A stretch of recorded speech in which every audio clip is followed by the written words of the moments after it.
Walking the streets of Tehran and many other cities across Iran right now, you wouldn't immediately be able to tell that there were protests happening last year.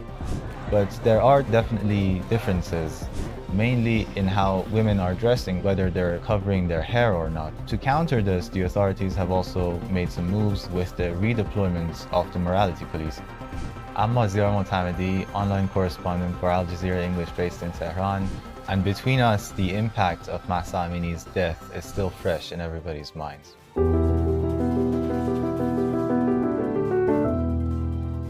It's now been a year since Mahsa Amini has died. She was a young woman who came to Tehran, the capital, with her family. She was stopped by the morality police. She was arrested, taken to a re-education center, but a few hours later, she collapsed when she was in that center. She was taken to a hospital, and within 3 days, she had passed away. And within several days after that, protests had formed across Iran and people were chanting her name.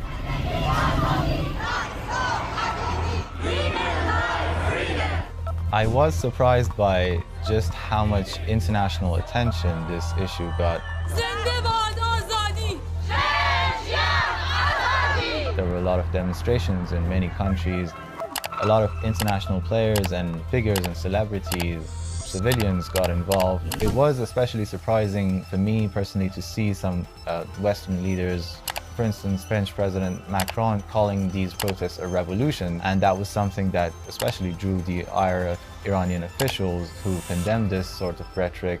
Growing up in Tehran, the rules on enforcing hijab and on women have been largely consistent, but there have been gradual shifts over decades. We had different forms of patrols in the streets that were being run by different organizations, and over time they all merged into one force, that is the morality police. For the past few years and up until last year, their operations were more or less consistent. You would see their van from time to time in city streets or city squares. But since last year, everything's changed. A lot of women, especially in Tehran, in the streets, in cafes, in cinemas, everywhere, are choosing to forego their headscarves. Some of these women have them around their necks, so maybe they can quickly put them back up if a police officer or somebody warns them, but some people are not even carrying them anymore.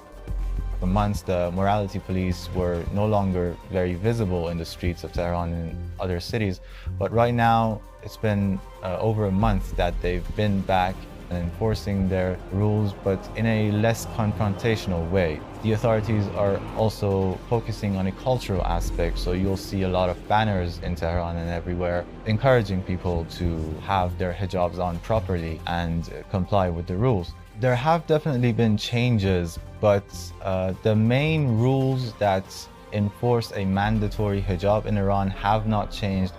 As part of its response to the developments in the past few months, the government and the judiciary and the parliament have been discussing a new hijab law. And this new law appears to include new financial penalties and other kinds of punishments for women. We don't have the details yet. We don't know when it's going to be implemented. Another recent development is that a number of professors in universities have been expelled or otherwise let go from their positions. And it does seem to be directly related to the protests and their support for protesters.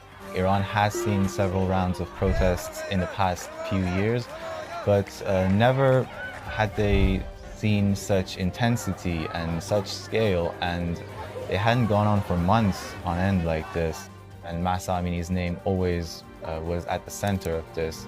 And some of the women I spoke with said that this was a basic human rights issue for them. They wanted to decide how they want to dress and whether they want to cover their hair or not, and they just wanted to take control for themselves.